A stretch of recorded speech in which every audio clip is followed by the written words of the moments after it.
every product that gets to retail, whether it's a cleaning product, an eating product, or an enjoying product, has to go through a process called retail review or pitching to retail. This is essentially when a formal or could be informal presentation is made to the buyer of this section, and every section in, say, a big box store has a different buyer, and your job as the manufacturer sales rep is to sell the buyer on your product and essentially convince them why this product should be placed on their shelf, why this product is going to make more money for them than the current product on their shelf, because most retailers don't have empty shelves. And there are a lot of videos and a lot of advice online about how to do this, how to put together a pitch deck, how to put together what's often called a dog and pony show in order to impress retailers.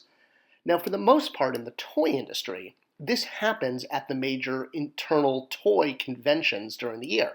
It used to be New York Toy Fair, but more and more it's now Dallas Toy Fair where this happens. This is where actually the buying happens. New York has really just turned into a publicity show for the public. There's less buying happening at it. Well, going back to Comic-Con 2009, I had put together a display case of old MOTU documents as part of the push for the book that we sold at that show. And I have another document that was on display in this display case and also printed, or at least some of the pages were printed in the book. This is the pitch to retailers for the 1982 Masters of the Universe line. Essentially the script that was used in order to convince retailers that they should carry Masters of the Universe in 1982. So pull up your favorite super comfy chair, because once again here on the Spectre Creative channel, we're going to jump into story time. So sit back, relax, grab your favorite butterbeer or roast google dinner or whatever fantasy snack you have. We're going to do part one of the original 1982 pitch for Masters of the Universe. All right, here we go. Now, first off, it should be known that the brand was originally called Lords of Power before it was changed to Masters of the Universe. So that's actually what we're looking at, is the Lords of Power presentation. All right, let's jump in.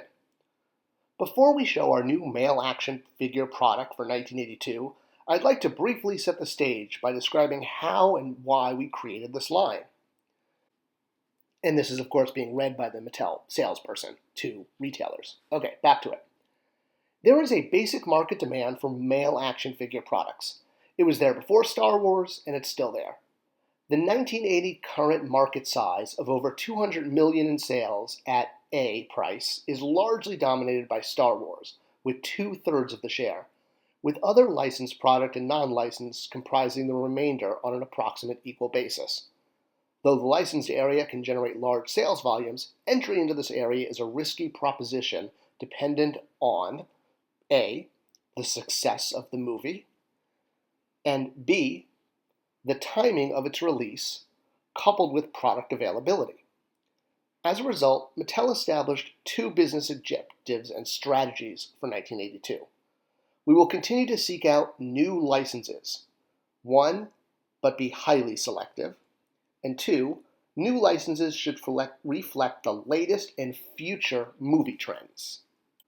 The most important objective is to create a new non-licensed product line which will, 1, satisfy the current needs and desire of boys in target age range, 4 to 11, reestablish a solid, basic multi-year business which is not dependent on the success of a movie, and offer the consumer an attractive alternative. We've seen the need for something new with the early movement of Clash of the Titans, even before the movie was released and before any advertising. How can we achieve this second goal? In the past, Mattel has conducted two major research studies, each creating results and direction which produced successful product lines. With this in mind, we established our development state and strategies for a new product line, which are A, to conduct a major research program on a national basis to determine theme, direction, and key product features, create a product line based on the research results, confirm the viability of our new line with a follow-up research program. In the initial research program, we interviewed mothers as well as children and discussed play patterns who their heroes are, and how the moms feel in general about the male action figure category. As part of our quantitative analysis, we discussed theme direction. We began with 30 themes and reduced it to 10 themes systematically. Of the top 10, the 3 most popular were A, fantasy, B, space, and C, military. Fantasy was by far the most popular, and we discovered that kids liked the idea of a play situation which was A, timeless in nature, with B, power and dominance as desirable characteristics. The next steps in this first research program was to switch to an in-depth quantitative analysis of those popular themes. Here are the prime factors required to create a successful male action figure line. Figures need size and power. Exciting action features are a bonus. Snap-on removable accessories are a desirable bonus. Vehicles need good detail and action features.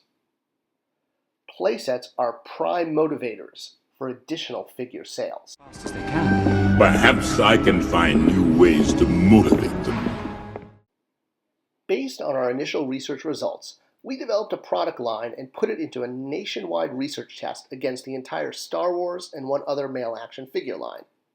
If the initial test results continue to come along the same trend, we will have a tremendously successful product line. Figures perform 4 times better than the requirements established by our research department. Our accessories and playsets perform 5 times better than what would be required to consider the line viable. From the research results, it's obvious we've developed the most powerful male action figure line of all time. He-Man and the Lords of Power. Our collection contains 8 action figures, which, beginning with He-Man, are all A, figures that are 5.5 inches tall, much taller than most competitors, are incredibly strong and powerful in appearance, have snap-on armor and clothing, are highly detailed, are articulated for posability, including a spring-loaded battle action waist, which gives them the needed action play feature. These are our additional figures. Man-at-Arms, He-Man's best ally and friend. Skeletor, the ultimate enemy. Beastman, #1 stooge for Skeletor. Merman, uses his aquatic powers to help He-Man. Stratos, who has the power of flight. Sorceress, Cobra, has the powers of mysticism but is also very beautiful. Tila, beautiful warrior goddess. All figures will be sold in a display package to highlight their unique visual appearance and quality. Our first accessory item is the Battle Cat, which will be sold separately as well as with He-Man in a deluxe gift set. The Battle Ram is an unusual combination of ancient and future technologies. It has a battering ram which is launched, and the front disconnects to become a jet-powered sky cycle. Our smaller vehicle is called the Turbo Chariot and can be used for transportation or in battle. The chariot will also be offered with He-Man as a gift set. All of the figures are designed to fit every accessory item. I would like to introduce our major playset, which we believe will be the focal point of our line. As a result of our research project, we have included the key features that we know are necessary in a successful playset. A good playset should have a multi-level play situation and include several action features for extended play and value. Being portable is also a real plus feature. And this is Castle Grayskull, 14 inches tall and 26 inches long, and has accessories like flagpole and ladder, as well as a drawbridge which can be opened from the outside with the magic sword or from within by the secret lever. The elevator helps He-Man or his enemies up to the 2nd floor, and He-Man can turn the giant throne to activate a trapdoor to dispose of evildoers. Then you can put your action figures and accessories inside, fold up, and head for your next adventure.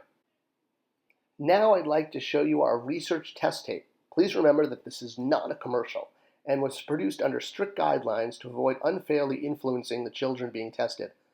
The tapes made of the competitive product follow the same format and style. And that's where we're going to leave off for today. Part 2 will be how the product was shown and how it was intended to be marketed. So come back very soon and we'll have the second part of the Masters of the Universe, or Lords of Power, original product pitch to retail sales, and how He-Man went on his way to indeed become one of the most powerful toy lines of all time. I hope you enjoyed this video, and if you do, please do subscribe and like it, simply because that tells YouTube to share it with other people. Leave a comment below and I'll be sure to answer it. Thanks for watching, and I'll see you next time on Spectra Creative.